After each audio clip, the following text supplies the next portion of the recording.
The We Free Men by Sir Terry Pratchett, Chapter 7, First Sight and Second Thoughts. Glint, glisten, glitter, gleam. Tiffany thought a lot about words in the long hours of churning butter. Onomatopoeic, she discovered in the dictionary, meant words that sounded like the noise of the thing they were describing, like cuckoo. But she thought there should be a word meaning a word that sounds like the noise a thing would make if that thing made a noise, even though actually it doesn't, but would if it did. Glint, for example, if light made a noise as it reflected off a distant window, it'd go glint. And the light of tinsel, all those little glints chiming together, would make a noise like glitter, glitter. Gleam was a clean, smooth noise from a surface that intended to shine all day, and glisten was the soft, almost greasy sound of something rich and oily. The little cave contained all of these at once. There was only one candle, which smelled of sheep fat, but gold plates and cups gleamed, glistened, glinted, and glittered the light back and forth until the one little flame filled the air with a light that even smelled expensive. The gold surrounded the bed of the Kelda, who was sitting up against a pile of pillows. She was much, much fatter than the male pixies. She looked as if she'd been made of round balls of slightly squishy dough, and was the color of chestnuts.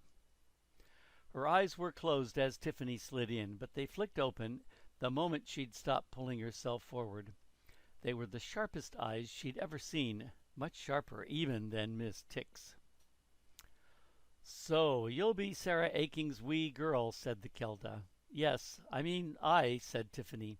It wasn't very comfortable lying on her stomach. "And you're the Kelda?"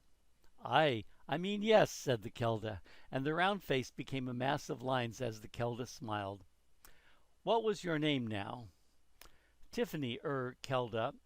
Theon had turned up from some other part of the cave and was sitting down on a stool by the bed, watching Tiffany intently with a disapproving expression. "A good name. In our tongue you'd be Tifar Thonin, land under waves," said the Kelda. It sounded like Tifon. "I don't think anyone meant to name—" "Ach, what people mean to do and what's done are two different things," said the Kelda. Her eyes shone. "Your wee brother is safe, child. Ye could say he's safer where he is noo than if he has ever been. No mortal ills can touch him. The Quinn winna harm a hair o' his head, and there's the evil o' it. Help me up here, girl." Theon leapt up immediately and helped the Kelda struggle up higher among her cushions. "Where was I?" the Kelda continued. "Ah, the wee laddie. Ye could say he bides well where he is in the Quinn's own country, but I dare say there's a mother grievin'." "And our father too," said Tiffany. "And his wee sister," said the Kelda. Tiffany felt the words "yes, of course" trot automatically onto her tongue. She also knew that it would be very stupid to let them go any further. The little old woman's dark eyes were seeing right into her head. "You're a born hag, right enough," said the Kelda, holding her gaze. "Ye got that little bitty bit inside of you that holds on, right? The bitty bit that watches the rest of ye. 'Tis the first sight and second thoughts ye have, and 'tis a wee gift and a big curse to ye. You see and hear what others canna. The world opens up its secrets to ye, but you're always like the person at the party with the wee drink in the corner who canna join in. There's a little bitty bit inside ye that willna melt and flow. You're Sarah Aching's line, right enough. The lad's fetched the right one." Tiffany didn't know what to say to that, so she didn't say anything. The Kelda watched her, eyes twinkling, until Tiffany felt awkward. "Why would the Queen take my brother?" she asked eventually. "And why is she after me?" "Ye think she is?" "Well, yes, naturally. Jenny might have been a coincidence, but the horsemen and the grimhounds and taking Wentworth?" "She's bending her mind to ye," said the Kelda. "When she does, something of her world passes into this one. Maybe she just wants to test you." "Test me?" "To see how good you are. You're the hag, the witch who guards the edges and the gateways. So was your granny, although She wouldn't ever call herself one, and so was I until new, and I'll pass the duty to ye. She'll ha' to get past ye if she wants this land. Ye have the first sight and the second thoughts, just like your granny. That's rare in a big job." "Don't you mean second sight?" Tiffany asked. "Like people who can see ghosts and stuff?" "Ach, no. That's a typical big job thinking. First sight is when you can see what's really there, not what your head tells you ought to be there. You saw Jenny, you saw the horsemen, you saw them as real thingies. Second sight is dull sight. It's seeing only what you expect to see. Most big jobs have that. Listen to me, 'cause I'm fadin' new, and there's a lot you dinna ken. Ye think this is the whole world? That's a good thought for sheep and mortals who dinna open their eyes, because in truth there are more worlds than stars in the sky. Understand? They are everywhere, big and small, close as your skin. They are everywhere. Some ye can see and some ye canna, but there are doors, Tiffon. They might be a hill or a tree or a stone or a turn in the road, or they might e'en be a thought in your head, but they are there all around ye.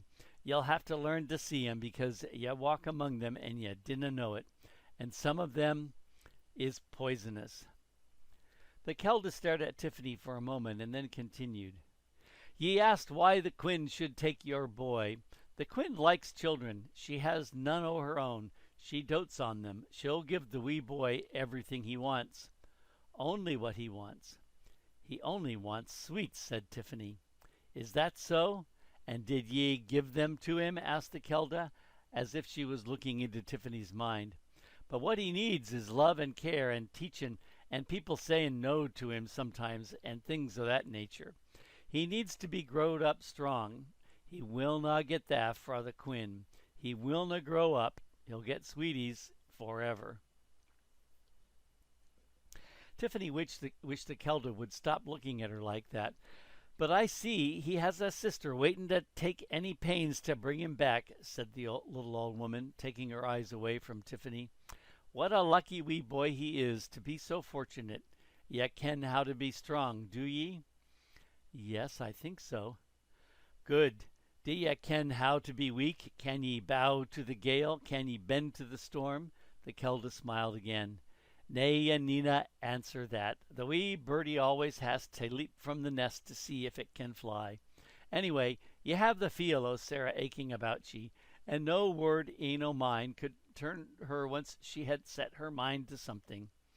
You're no a woman yet, and that's no a bad thing, because where you'll be goin' is easy for children, hard for adults." "The world of the Queen?" ventured Tiffany, trying to keep up.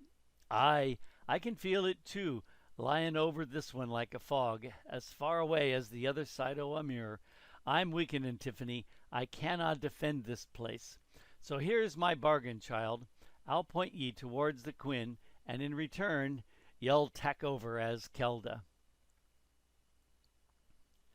That surprised Fionn as much as Tiffany. Her head shot up sharply, and her mouth opened, but the Kelda had raised a wrinkled hand. "When ye are a Kelda somewhere, my girl, you'll expect people to do your biddin'. So dinna give me the argument. That's my offer, Tiffin. Ye won't get better." "But she cannot," Fionn began. "Can she not?" said the Kelda. "She nae a pixty, mother." "She's a bit on the large size, said the Kelda. "Dinna fret, Tiffin. It willna be for long. I just need ye to mind things for a wee while. Mind the land like your granny did, and mind my boys. Then when your wee boy is back home, Hamish'll fly up to the mountains and let it be known that the Chalk Hill clan has want o' a Kelda. We've got a good place here, and the girls'll come flockin'. What do ye say?" "She disna know our ways," Fionn protested. "You're overtired, mother." "Aye, I am," said the Kelda, "but a daughter canna run her mother's clan. Ye know that. You're a dutiful girl, Fionn, but it's time ye were picking your bodyguard and going awa, seeking a clan of your own. Ye canna stay here." The Kelda looked up at Tiffany again. "Will ye, Tiffin?" She held up a thumb the size of a match head and waited. "What will I have to do?" said Tiffany. "The thinkin'," said the Kelda, still holding up her thumb. My lads are good lads. There's none braver. But they think their haids is most useful as weapons. That's lads for you. We Pixies aren't like you big folk, ye ken. You have many sisters? Fionn here has none. She's my only daughter. A Kelda might be blessed with one only daughter in her whole life, but she'll have hundreds and hundreds o' sons. They're all your sons? Said Tiffany, aghast. Oh, aye, said the Kelda, smiling. Oh, dinna look so astonished. The bairns are really wee when they're born, like little peas in a pod, and they grow up fast. She sighed. But sometimes I think all the brains is saved for the daughters. They're good boys, but they're no great thinkers. You'll have to help them help ye. Mother, she cannot carry oot the duties o' a Kelda, Fionn protested. I don't see why not, if they're explained to me, said Tiffany. Oh, you do not, said Fionn sharply. Weel, that's gonna be most interesting. I recall Sarah Aching talking aboot ye, said the Kelda. She said ye were a strange wee one, always watchin' and listenin'. She said ye had a head full of words, that ye ne'er spoke out aloud. She wondered what had become of ye. Time for ye to find oot, aye? Aware of Fionn glaring at her, and maybe because of Fionn glaring at her, Tiffany licked her thumb and touched it gently against the Kelda's tiny thumb. It is done then, said the Kelda. She lay back suddenly, and just as suddenly seemed to shrink. There were more lines on her face now. Never let it be said I left my sons wi'oot a Kelda to mind them, she muttered. Now I can go back to the last world. Tiffany's the Kelda for now. Fionn, in her hoose, you'll do what she says. Fionn looked down at her feet. Tiffany could see she was angry. The Kelda lay back. She beckoned to Tiffany closer, and in a weaker voice said, There 'tis done, and now for my part of the bargain. Listen, find the place where the time disna fit. There's the way in. It'll shine out to ye. Bring him back to ease your poor mother's heart, and maybe also your ain head. Her voice faltered, and Fionn leaned quickly towards the bed. The Kelda sniffed. She opened one eye. Not quite yet, she murmured to Fionn. Do I smell a wee drop of special sheep liniment on ye, Kelda? Tiffany looked puzzled for a moment and then said, Oh, me, oh, yes, here. The Kelda struggled to sit up again. The best thing humans ever made, she said. I'll just have a large wee drop, Fionn. It puts hairs on your chest, Tiffany warned. Ah, we'll for a drop of Sarah Aching's special sheep liniment. I'll risk a curl or two, said the old Kelda. She took from Fionn a leather cup about the size of a thimble and held it up. I dinna think it would be good for ye, mother, said Fionn.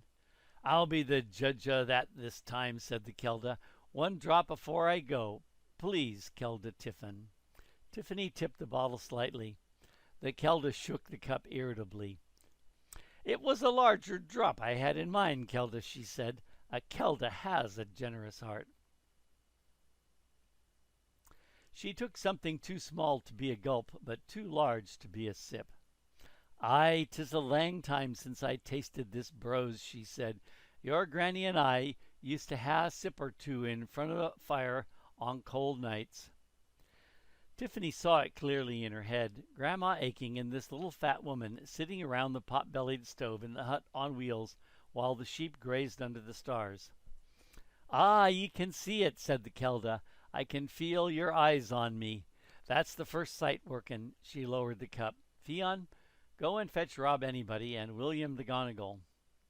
The big job is blocking the hole, said Fionn sulkily. I dare say there's room to wriggle past, said the old Kelda in the kind of calm voice that said a stormy voice would follow if people didn't do what they were told. With a smoldering glance at Tiffany, Fionn squeezed past. Ye ken anyone who keeps bees, said the Kelda. When Tiffany nodded, the little old woman went on. Then you'll know why we dunna have many daughters. Ye canna ha' two quins in one hive wi'oot a big fight. Fionn must take her pick of them that will follow her and seek a clan that needs a Kelda. That is our way. She thinks there's another way, as gels sometimes do. Be careful o' her. Tiffany felt something move past her and rob anybody, and the bard came into the room. There was more rustling and whispering, too. An unofficial audience was gathering outside. When things had settled down a little, the old Kelda said, "It is a bad thing for a clan to left without a Kelda to watch over it, e'en for an hour. So Tiffin will be your Kelda until the new one can be fetched." There was a murmur besides and behind Tiffany. The old Kelda looked at William the Gonigal. "Am I right that this has been done before?" she said. "Aye, the songs say twice before," said William. He frowned and added, "Or you could say it was 3 times if you include the time when the Quinn was—" He was drowned out by the cry that went up behind Tiffany. "Nay, Quinn, nay, King, nay, Liard, nay, Master, we willna be fooled again." The old Kelda raised a hand. "Tiffin is the spawn of Granny Aching," she said. "You'll all ken of her." "Aye, and we saw the wee hag stare the headless horseman in the eyes. He hasna got," said Rob Anybody. "Not many people can do that." "And I have been your Kelda for 70 years, and my words canna be gainsaid," said the old Kelda. "So the choice is made. I tell ye, too, that you'll help her steal back her wee baby brother. That is the fate I lay on you all, in memory of me and Sarah Aching." She lay back in her bed, and a quieter voice added, "And now I would have the Donegal play the bonny flowers, and hope to see yez all again in the last world. To Tiffon I say, be wary." The Kelda took a deep breath. "Somewhere, a stories are real, a songs are true." The old Kelda fell silent. William the Gonigal inflated the bag of his mouse pipes and blew into one of the tubes. Tiffany felt the bubbling in her ears of music too high-pitched to hear. After a few moments, Fionn leaned over the bed to look at her mother, then started to cry. Rob Anybody turned and looked up at Tiffany, his eyes running with tears. "Could I just ask ye to go out into the big chamber, Kelda?" he said quietly. We ha' things to do, ye ken. Now it is—" Tiffany nodded, and with great care, feeling Pixie scuttle out of her way, backed out of the room. She found a corner where she didn't seem to be in anyone's way, and sat there with her back to the wall. She'd expected a lot of waily, waily, waily, but it seemed the death of the Kelda was too serious for that. Some Feegles were crying, and some were staring at nothing, and as the news spread, the tiered hall filled up with the wretched, sobbing silence. The hills had been silent on the day Granny Aching died. Someone went up every day with fresh bread and milk and scraps for the dogs. It didn't need to be quite so often, but Tiffany had heard her parents talking, and her father had said, "We ought to keep an eye on Mam now." Today had been Tiffany's turn, but she never thought of it as a chore. She liked the journey. But she'd noticed the silence. It was no longer the silence of many little noises, but a dome of quiet all around the hut. She knew then, even before she went in at the open door and found Granny lying on the narrow bed. She'd felt coldness spread through her. It even had a sound. It was like a thin, sharp musical note. It had a voice, too, her own voice. It was saying, "It's too late. Tears are no good. No time to say anything. There are things to be done." And then she fed the dogs, who were waiting patiently for their breakfast. It would have helped if they'd done something soppy, like wine or lick Granny's face, but they hadn't. And still Tiffany heard the voice in her mind. "No tears. Don't cry. Don't cry for Granny Aching." Now in her head, she watched the slightly smaller Tiffany move around the hut like a little puppet. She'd tidied up the hut. Besides the bed and the stove, there really wasn't much there. There was the clothes sack and the big water barrel and the food box, and that was it. Oh, stuff to do with sheep was all over the place. Pots and bottles and sacks and knives and shears, but there was nothing there that said a person lived here, unless you counted the hundreds of blue and yellow Jolly Sailor wrappers pinned on the wall. She'd taken one of them down. It was still underneath her mattress at home, and remembered the story. It was very unusual for Granny Aching to say more than a sentence. She used words as if they cost money. But there'd been one day when she'd taken food up to the hut, and Granny had told her a story. A sort of a story. She'd unwrapped the tobacco and looked at the wrapper, and then looked at Tiffany with that slightly puzzled look she used, and said, "I must have looked at 1,000 of these things, and I never once saw his boat." That was how she pronounced boat. Of course, Tiffany had rushed to have a look at his label, but she couldn't see any boat any more than she could see the naked lady. "That's because the boat is just where you can't see it," Granny said. "He's got a boat for chasing the great white fish on the sea, on the salty sea. He's always chasing it, all around the world. It's called Mopey. It's a beast like a big cliff of chalk. I heard tell in a book." "Why is he chasing it?" Tiffany asked. "To catch it," Granny Aching said, "but he never will. The reason being, the world is round like a big plate, and so is the sea, and so they're chasing one another. So it is almost like he is chasing hisself. You never want to go to sea, Jiggit. That's where worse things happen. Everyone says that. You stop along here, where the hills is in your bones." And that was it. It was one of the very few times Granny Aching had ever said anything to Tiffany that wasn't in some way about sheep. It was the only time she ever acknowledged that there was a world beyond the chalk. Tiffany used to dream about the jolly sailor chasing the whalefish in his boat, and sometimes the whalefish would chase her, but the jolly sailor always arrived in his mighty ship just in time, and their chase would start again. Sometimes she'd run to the lighthouse and wake up just as the door swung open. She'd never seen the sea, but one of the neighbors had an old picture on the wall that showed a lot of men clinging to a raft in what looked like a huge lake full of waves. She hadn't been able to see the lighthouse at all. And Granny had sat by the narrow bed and Tiffany had sat by the narrow bed and thought about Granny Aching and about the little girl, Sarah Grizzle, very carefully painting the flowers in the book, and about the world losing its center. She missed the silence. What there was now wasn't the same kind of silence there had been before. Granny's silence was warm and brought you inside. Granny Aching might sometimes have had trouble remembering the difference between children and lambs, but in her silence you were welcome and belonged, and all you had to bring was silence of your own. Tiffany wished that she'd had a chance to say sorry about the shepherdess. Then she'd gone home and told everyone that Granny was dead. She was 7, and the world had ended. Someone was tapping politely on her boot. She opened her eyes and saw the toad. It was holding a small rock in its mouth. It spat it out. "Sorry about that," it said. "I'd have used my arms, but we're a very soggy species."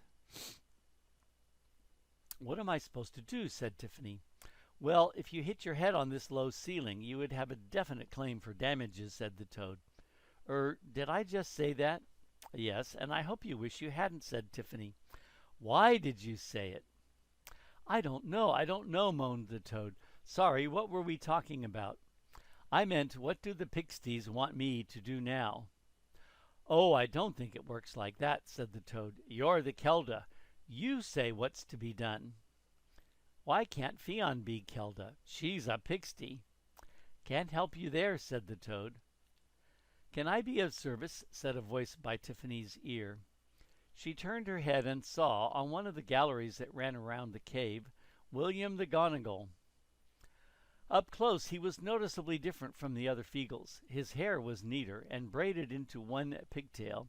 He didn't have as many tattoos. He spoke differently, too, more clearly and slowly than the others, sounding his R's like a drum roll. Yes," said Tiffany. "Why can't Fion be Kelda here?" William nodded. "A good question," he said politely. "But you can. A Kelda cannot wed her brother.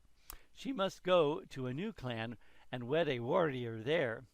"Well, why couldn't that warrior come here?" "Because the Feegles here would not know him. They'd have no respect for him." William made respect sound like an avalanche. "Oh, well, What was that about the Queen? You were going to say something and they stopped you. William looked embarrassed. I don't think I can tell you about. I am the temporary Kelda, said Tiffany stiffly. Well, there was a time when we lived in the Queen's world and served her, before she grew so cold. But she tricked us, and we rebelled. It was a dark time. She does not like us. And that is all I will say, William added. Tiffany watched the Feegles going in and out of the Kelda's chamber. Something was going on in there. They're burying her in the other part of the mound, said William, without being asked, with the other Keldas of this clan. I thought they would be more noisy, said Tiffany. She was their mother, said William. They do not want to shout. Their hearts are too full for words. In time, we will hold a wake to help her back to the land of the living, and that'll be a loud one, I can promise ye.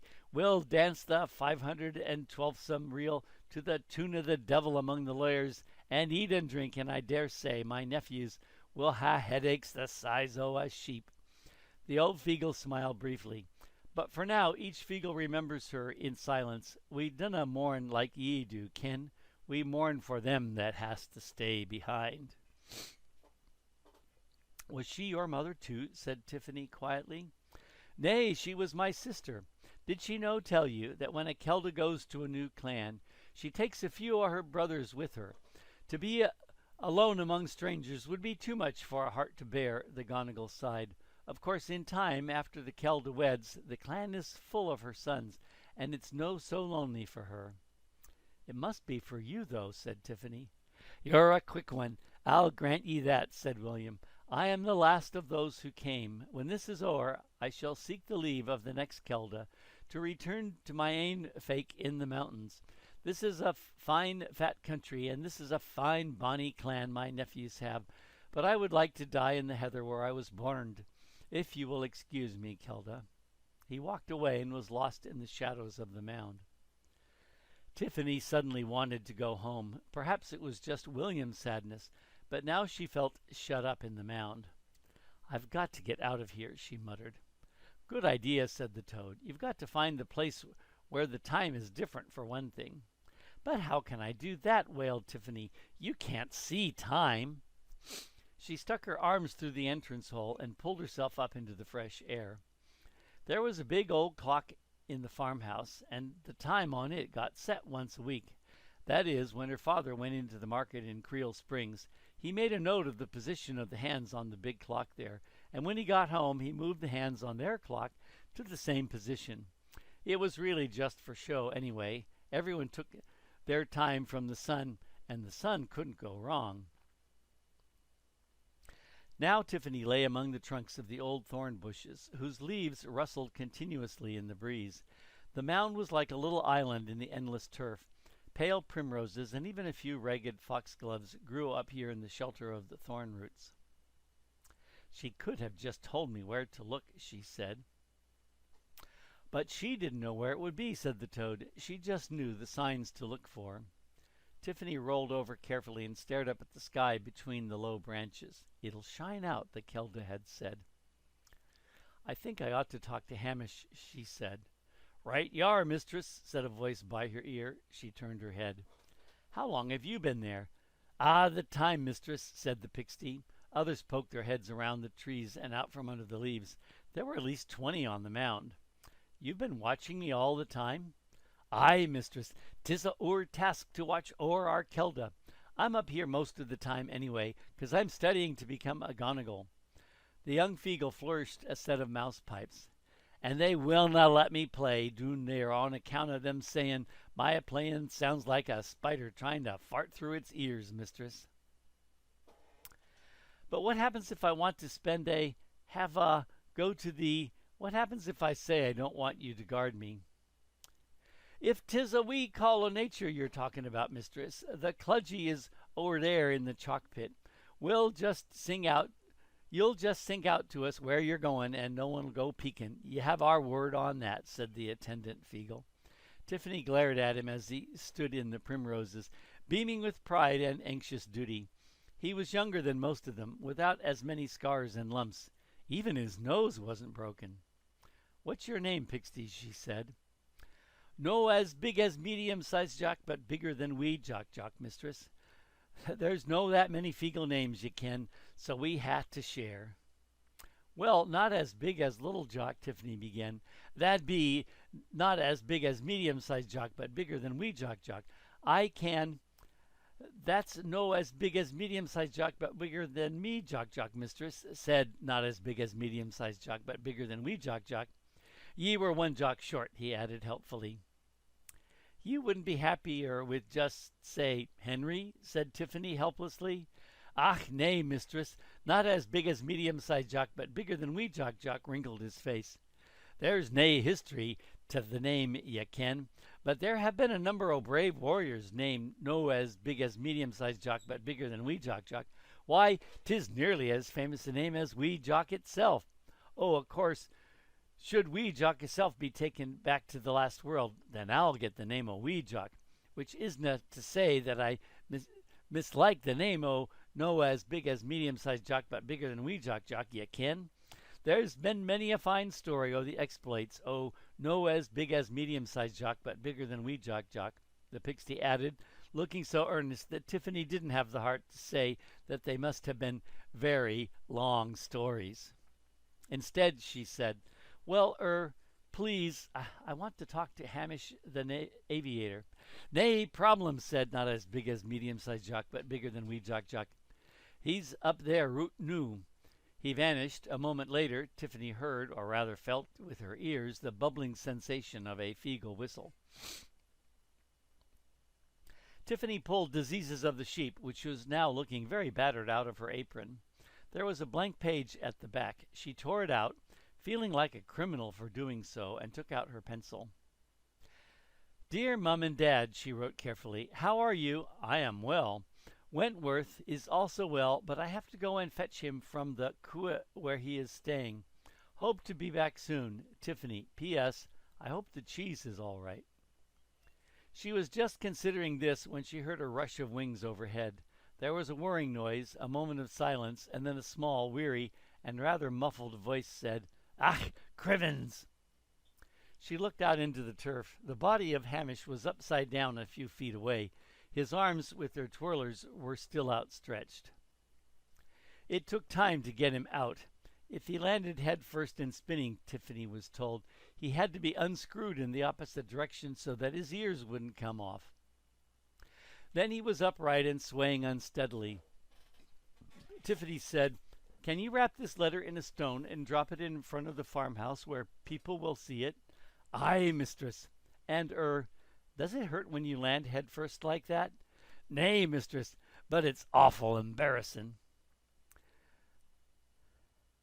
"Then there's a sort of toy we use to make that might help you," said Tiffany. "You make a kind of bag of air." "Bag o' air?" said the aviator, looking puzzled. "Well, you know how things like shirts billow out on a clothesline when it's windy? Well, you just make a cloth bag and tie some strings to it and a stone to the strings, and when you throw it up, the bag fills with air and the stone floats down." Hamish stared at her.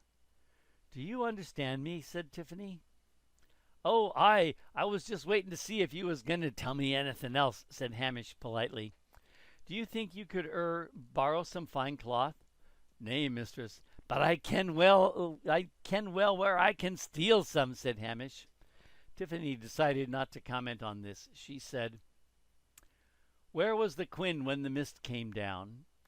Hamish pointed. "Aboot a half a mile yonder, mistress." In the distance, Tiffany could see some more mounds and a few stones from the old days. Trilithons they were called, which just meant 3 stones. The only stones found naturally on the downs were flints, but the giant stones of the Trilithons had been dragged from at least 10 miles away, and they were stacked like a child stacks toy bricks. Here and there the big stones had been stood in circles. Sometimes one stone had been placed all alone. It must have taken a lot of people a long time to do all that. Some people said that there'd been human sacrifices up there. Some said they were part of some old religion. Some said they marked ancient graves. Some said they were a warning. avoid this place. Tiffany hadn't. She'd been up there with her sisters a few times, as a dare, just in case there were any skulls, but the mounds around the stones were thousands of years old. All that she found there now were rabbit holes. "Anything else, mistress?" said Hamish politely. "Nay, then I'll just be goin'." He raised his arms over his head and started to run across the turf. Tiffany jumped as the buzzard skimmed down a few feet away from her and snatched him back up into the sky. "How can a man 6 inches high train a bird like that?" she asked as the buzzard circled again for height. "Ah, all it takes is a wee drop of kindness, mistress," said Not As Big As Medium-Sized Jock, but bigger than Wee Jock Jock. "Really?" "Aye, and a big dollop of cruelty," Not As Big As Medium-Sized Jock, but bigger than Wee Jock Jock said. "Hamish trains him by running around in a rabbit skin till a bird pounces on him." "That sounds awful," said Tiffany. "Ah, he's too nasty about it. He just knocks 'em out with his aid, and then he's got a special oil he makes, which he blows up their beak." Not As Big As Medium-Sized Jock, but bigger than Wee Jock Jock went on. "Then when they wakes up, they thinks he's their mammy and'll do his biddin'." The buzzard was already a distant speck. "He hardly seems to spend any time on the ground," said Tiffany. "Oh, aye, he sleeps in the buzzard's nest at night, mistress. He says it's wonderful warm, and he spends all his time in the air." Not As Big As Medium-Sized Jock, but bigger than Wee Jock Jock added, "He's ne'er happy unless he's got the wind under his kilt." "And the birds don't mind?" "Ach, no, mistress. All the birds and beasts up here know it's good luck to be friends with the Nac Mac Feegles, mistress." "They do?" "Well, to tell you the truth, mistress, it's more that they know it's unlucky not to be friends with the Nac Mac Feegle." Tiffany looked at the sun. It was only a few hours away from setting. "I must find the way in," she said. "Look, not as big as Medium-Sized Jock, but bigger than Wee Jock Jock, mistress," said the pixie patiently. "Yes, thank you. Where is Rob anybody? Where is everybody, in fact?" The young pixie looked a bit embarrassed. "There's a bit o' a debate going on down below, mistress," he said. "Well, we've got to find my brother, okay? I am the Kelda in this vicinity, yes?"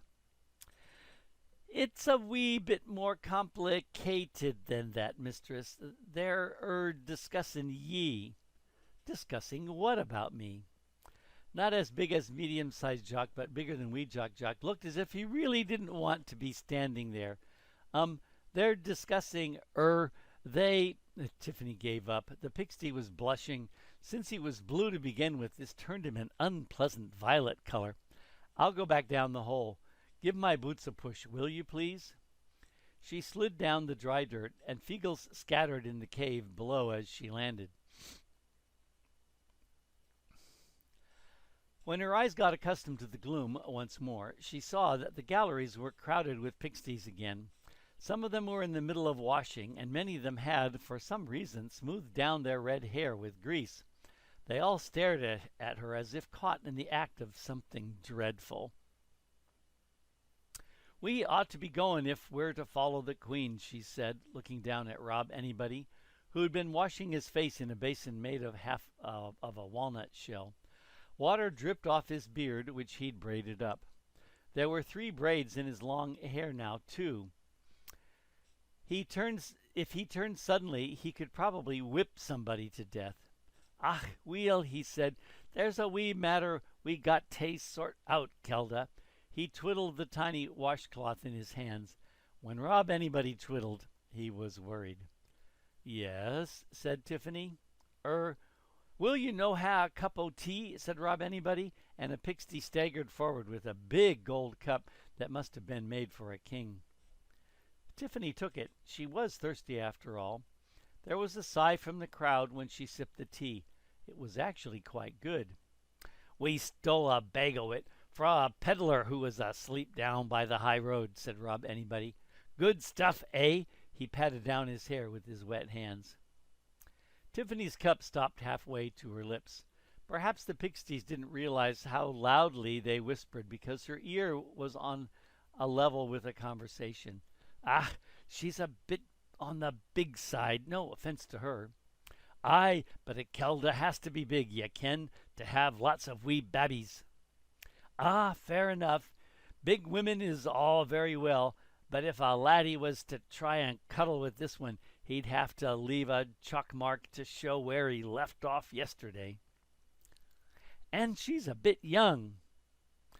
She needna have any babbies yet then, or maybe not too many at a time, say. Nae more than 10, maybe. Crivens, lads, what ye talking about? 'Tis Rob anybody shall choose anyway. Ye can see the big man's poor wee knees knocking fra here. Tiffany lived on a farm. Any little beliefs that babies are delivered by storks or found under bushes tend to get sorted out early on if you live on a farm, especially when a cow is having a difficult calving in the middle of the night, and she'd help with the lambing when small hands could be very useful in difficult cases. She knew all about the bags of red chalk the rams had strapped to their chests, and why you knew later on that the ewes with the red smudges on their backs were going to be mothers in the spring. It's amazing what a child who is quiet and observant can learn, and this includes things people don't think she's old enough to know. Her eye spotted Fionn on the other side of the hall. She was smiling in a worrying way.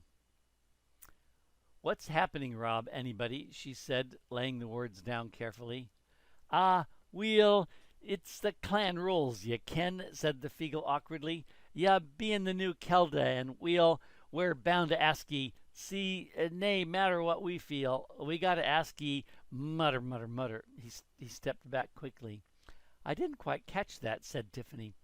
We've scrubbed up nice, ye ken, Rob anybody said. Some of the lads actually had a bath in the dew pond. E'en though it's only May, and Big Jan washed under his arms for the first time ever, and Daft Woolly has picked ye a bonny bunch of flowers. Daft Woolly stepped forward, swollen with nervous pride, and thrust the aforesaid bouquet into the air. They probably had been nice flowers, but he didn't have much idea of what a bunch was or how you picked one. Stems and leaves and dropping petals stuck out of his fist in all directions. Very nice, said Tiffany, taking another sip of the tea. Good, good, said Rob anybody, wiping his forehead. So maybe you'll like to tell us, mutter, mutter, mutter. They want to know which of them you're going to marry, said Fionn loudly. It's the rules. You have to choose or quit as kelda. You have to choose your man and name the day. Aye, said Rob anybody, not meeting Tiffany's eye. Tiffany held the cup perfectly steady, but only because suddenly she couldn't move a muscle. She was thinking, Arg, this is not happening to me. I can't. He couldn't. We wouldn't. They're not even. This is ridiculous. Run away. But she was aware of hundreds of nervous faces in the shadows. How you deal with this is going to be important, said her second thoughts. They're all watching you, and Fionn wants to see what you'll do. You really oughtn't to dislike a girl 4 feet shorter than you, but you do. Well, this is very unexpected, she said, forcing herself to smile. A big honor, of course. Aye, aye, said Rob anybody, looking at the floor. And there's so many of you, it'd be so hard to choose, Tiffany went on, still smiling, and her second thought said, he's not happy about it either. Aye, it will that, said Rob anybody. I'd just like to have a little fresh air while I think about it, said Tiffany, and didn't let the smile fade until she was out of the mound again. She crouched down and peered among the primrose leaves. Toad, she yelled. The toad crawled out, chewing something. It said. They want to marry me. What are you eating? The toad swallowed. A very undernourished slug, it said. I said they want to marry me. And, well, just think. Oh, all right, the height thing, said the toad. It might not seem much now, but when you're 5 feet 7, he'll be 6 inches high. Don't laugh at me, I'm the kelda. Well, of course that's the point, isn't it, said the toad. As far as they're concerned, there's rules. The new kelda marries the warrior of her choice and settles down and has lots and lots of feegles. It'd be a terrible insult to refuse. I am not going to marry a feegle. I can't have hundreds of babies. Tell me what to do." "Me? Tell the Kelda what to do? I wouldn't dare," said the toad, "and I don't like being shouted at. Even toads have their pride, you know." He crawled back into the leaves. Tiffany took a deep breath, ready to shout, and then closed her mouth. The old Kelda must have known about this, she thought. So she must have thought I'd be able to deal with it. It's just the rules, and they don't know what to do about them. None of them wanted to marry a big girl like her, even if none of them would admit it. It was just the rules. There must be a way around it. There had to be. But she had to accept a husband, and she had to name the day. They'd told her that. She stared at the thorn trees for a moment. She thought. She slid back down the hole. The pixies were waiting nervously, every scarred and bearded face watching hers. "I accept you, Rob Anybody," she said. Rob Anybody's face became a mask of terror. She heard him mutter, "Ah, Crivens," in a tiny voice. "But of course it's the bride who names the day, isn't it?" said Tiffany carefully. "Everyone knows that." "Aye," Rob Anybody quavered. "That's the tradition, right enough." "Then I shall—" Tiffany took a deep breath. "At the end of the world is a great big mountain of granite rock a mile high," she said. "And every year a tiny bird flies all the way to the rock and wipes its beak on it. Well, when the little bird has worn the mountain down to the size of a grain of sand, that is the day I'll marry you, Rob Anybody Feegle." Rob Anybody's terror turned to outright panic, but then he hesitated and very slowly started to grin. "Aye, good idea," he said slowly. "It does not do to rush these things." "Absolutely," said Tiffany. "And that gives time to sort out the guest list and all that," the pixie went on. "That's right. Plus there's that business with a wedding dress and buckets of flowers and all that sort of stuff," said Rob Anybody, looking more cheerful by the second. "That sort of thing can tack forever, you ken."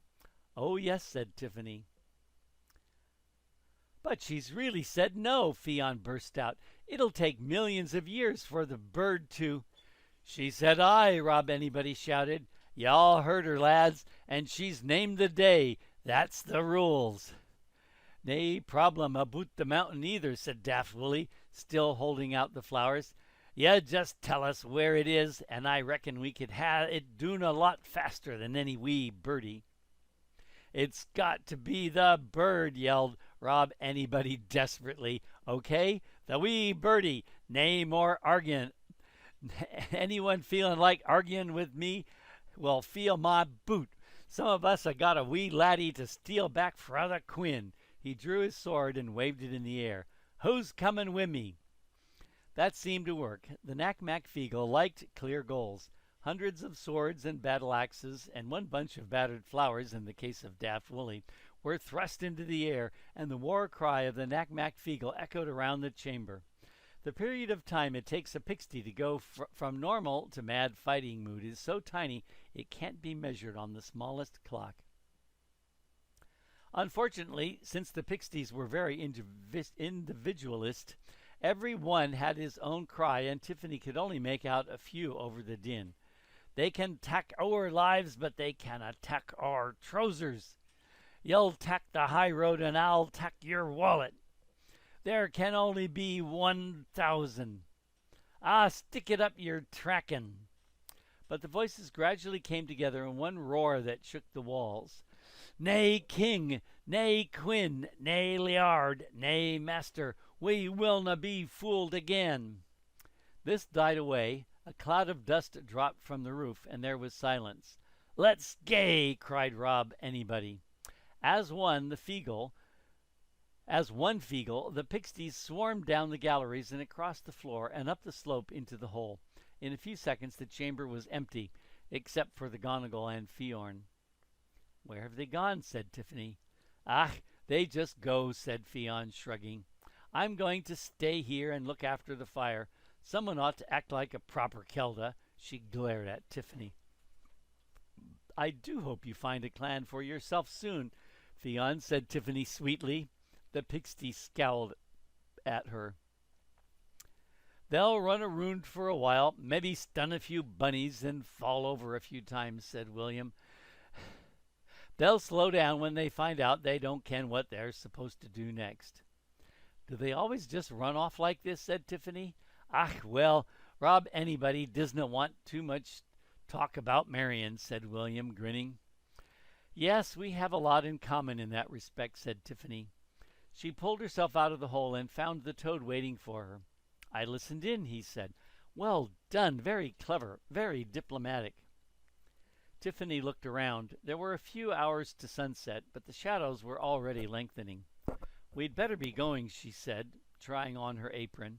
And you're coming, Toad. Well, I don't know much about how to get into, the toad began, trying to back away, but toads can't back up easily, and Tiffany grabbed him and put him in her apron pocket. She headed for the mound and stones. My brother will never grow up, she thought, as she ran across the turf. That's what the old lady said. How does that work? What kind of a place is it where you never grow up? The mounds got near. She saw William, and not as big as medium-sized Jock, but bigger than wee Jock, running along beside her, but there was no sign of the rest of the Nac Mac Feegle. And then she was among the mounds. Her sisters had told her that there were more dead kings buried under there, but it had never frightened her. Nothing on the downs had ever frightened her. But it was cold here. She'd never noticed that before. Find a place where the time doesn't fit. Well, the mounds were history. So were the old stones. Did they fit here? Well, yes, they belonged to the past, but they'd ridden on hills for thousands of years. They'd grown old here. They were part of the landscape. The low sun made the shadows lengthen. That was when the chalk revealed its secrets. At some places, when the light was right, you could see the edges of old fields and tracks. The shadows showed up what brilliant moonlight couldn't see. Tiffany had made up noonlight. She couldn't see hoof prints. She wandered around the trilithons, which looked a bit like huge stone doorways, but even when she tried walking through them both ways, nothing happened. This wasn't according to plan. There should have been a magic door. She was sure of that. A bubbling feeling in her ears suggested that someone was playing the mouse pipes. She looked around and saw William McGonagall standing on a fallen stone. His cheeks were bulging, and so was the bag of the mouse pipes. She waved at him. Can you see anything? She called. William took the pipe out of his mouth, and the bubbling stopped. Oh, aye, he said. The way to the Queen's land? Oh, aye. Well, would you care to tell me? I dunna need to tell a Kelda, said William. A Kelda would see the way clear herself, but you could tell me. Aye, and you could have said please, said William. I'm 96 years old. I'm nae a dolly in your dolly hoose. Your granny was a fine woman, but I'll no be ordered about by a wee chit of a girl. Tiffany stared for a moment and then lifted the toad out of her apron pocket. Chit, she said. It means something very small, said the toad. Trust me. He's calling me small. I'm bigger on the inside, said William, and I dare say your dad wouldna be happy if a big giant o' a wee girl came stamping around, ordering him about. The old Kelda ordered people about. Aye, because she'd earned respect. The Gonagall's voice seemed to echo around the stones. Please, I don't know what to do, wailed Tiffany.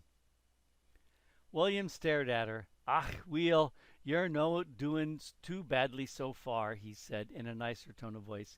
You got rob anybody out of marrying ye without breaking the rules, and you're a game lass, I'll gie ye that. You'll find the way if you tak your time. Just don't stamp your foot and expect the world to do your bidding. And all you're doing is shouting for sweeties, ye kin. Use your eyes, use your head. He put the pipe back in his mouth, puffed his cheeks until the skin bag was full, and made Tiffany's ears bubble again. What about you, Toad? Said Tiffany. You're on your own, I'm afraid, said the toad. Whoever I used to be, I didn't know much about finding invisible doors, and I resent being a press gang too, I may say. But I don't know what to do. Is there a magic word I should say? I don't know. Is there a magic word you should say? Said the toad, and turned over. Tiffany was aware that the Nac Mac Feegle were turning up. They had a nasty habit of being really quiet when they wanted to. Oh no, she thought. They think I know what to do. This isn't fair. I haven't got any training for this. I haven't been to the witch school. I can't even find that. The opening must be somewhere around here, and there must be clues, but I don't know what they are. They're watching me to see if I'm any good. And I'm good at cheese, but that's all. But a witch deals with things. She put the toad back in her pocket and felt the weight of the book, Diseases of the Sheep. When she pulled it out, she heard a sigh go up from the assembled pixies. They think words are magical. She opened the book at random and frowned. Cloggets, she said aloud. Around her the pixies nodded their heads and nudged one another. Cloggets are a trembling in the greaves in hoggets, she read, which can lead to inflammation of the lower pasks. If untreated, it may lead to the more serious condition of sloke. Recommended treatment is the daily dosing with turpentine until there is no longer either any trembling or turpentine or sheep. She risked looking up. Feegles were watching her from every stone and mound. They looked impressed. However, the words and disease of the sheep cut no ice with magic doorways. Scrabbity, said Tiffany. There was a ripple of anticipation. Scrabbity is a flaky skin condition, particularly around the lollets. Turpentine is a useful remedy. And then she saw out of the corner of her eye the teddy bear. It was very small, and the kind of red you don't quite get in nature. Tiffany knew what it was. Wentworth loved the teddy bear candies. They tasted like glue mixed with sugar and were made of 100% artificial additives. Ah, she said aloud, my brother was certainly brought here. This caused a stir. She walked forward, reading aloud about garget of the nostrils and the staggers, but kept an eye on the ground, and there was another teddy bear, green this time and quite hard to see against the turf. Okay, Tiffany thought. There was one of the 3 stone arches a little ways away, 2 big stones with another one laid across the top of them. She'd walked through it before and nothing had happened. But nothing should happen, she thought. You can't leave a doorway to your world that anyone can walk through, otherwise people would wander in and out by accident. You'd have to know it was there. Perhaps that's the only way it would work. Fine, then I'll believe that this is the entrance. She stepped through and saw an astonishing sight. Green grass, blue sky becoming pink around the setting sun, a few little white clouds late for bed, and a general warm, honey-colored look to everything. It was amazing that there could be a sight like this. The fact that Tiffany had seen it nearly every day of her life didn't make it any less fantastic. As a bonus, you didn't even have to look through any kind of stone arch to see it. You could see it by standing practically anywhere. Except something was wrong. Tiffany walked through the arch several times and still wasn't quite sure. She held up a hand at arm's length, trying to measure the sun's height against the horizon. And then she saw the bird. It was a swallow hunting flies, and a swoop took it behind the stones. The effect was odd and almost upsetting. It passed behind the stone and felt her eyes move along to follow the swoop. But it was late. There was a moment when the swallow should have appeared, and it didn't. Then it passed across the gap and for a moment was on both sides of the other stone at the same time. Seeing it made Tiffany feel that her eyeballs had been pulled out and turned around. Look for a place where the time doesn't fit. The world seen through that gap is at least 1 second behind the time here, she said, trying to sound as certain as possible. I know this is the entrance. There was some whooping and clapping from the Nac Mac Feegle, and they surged across the turf toward her. That was great. That reading you did, said Rob. Anybody. I dinna understand a single word o' it. Aye, it must be powerful language if ye canna make oot what the heel it is goin' on about, said another pixie. Ye definitely got the makins of a Kelda mistress, said not as big as medium-sized Jock, but bigger than wee Jock. Aye, said Daft Willie. It was smashin' the way ye spotted them candies and didna let on. We didna think you'd see the wee green one, too. The rest of the pixies stopped cheering and glared at him. What did I say? What did I say? He said. Tiffany sagged. You all knew that was the way, didn't you? She said. Oh, aye, said Rob Anybody. We ken that kind of stuff. We used to live in the Queen's country, ye ken, but we rebelled against her evil rule. And we did that, and then she threw us out on account of being drunken, stealing, and fighting all the time, said Daft Willie. It wasna like that to all, roared Rob Anybody. And you were waiting to see if I could find the way, right? Said Tiffany before a fight could start. Aye, ye did well, lassie. Tiffany shook her head. No, I didn't, she said. I didn't do any real magic. I don't know how. I just looked at things and worked them out. It was cheating, really. The pixies looked at one another. Ah, weel, said Rob Anybody. What's magic, eh? Just waving a stick and saying a few wee magical words. And what's so clever about that, eh? But looking at things, really looking at 'em, and then working 'em out, now that's a real skill. Aye, it is, said William the Gonigal, to Tiffany's surprise. Ye used your eyes and ye used your haid. That's what a real hag does. The magickin is just there for advertising. Oh, said Tiffany, cheering up. Really? Well then, there's our door, everyone. Right, said Rob Anybody. Now show us the way through. Tiffany hesitated and then thought, I can feel myself thinking. I'm watching the way I'm thinking. And what am I thinking? I'm thinking, I walked through this arch before and nothing happened. But I wasn't looking then. I wasn't thinking either, not properly. The world I can see through the arch isn't actually real. It just looks as though it is. It's a sort of magical picture put there to disguise the entrance.